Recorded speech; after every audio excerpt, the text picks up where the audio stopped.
अस्सलाम वालेकुम dear students. आज हम उर्दू की रीडिंग करेंगे। उर्दू की रीडिंग में हमारे पास आज हरफ है पे। क्या हरफ है हमारे पास? पे।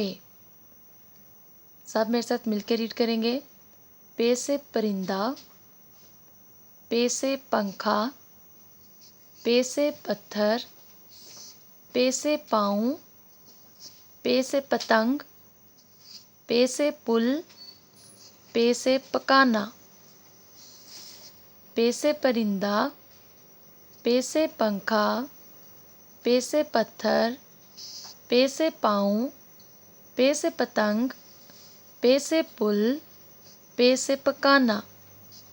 नीचे आपको हरफ पे ट्रेस करने के लिए और लिखने के लिए दिया गया है।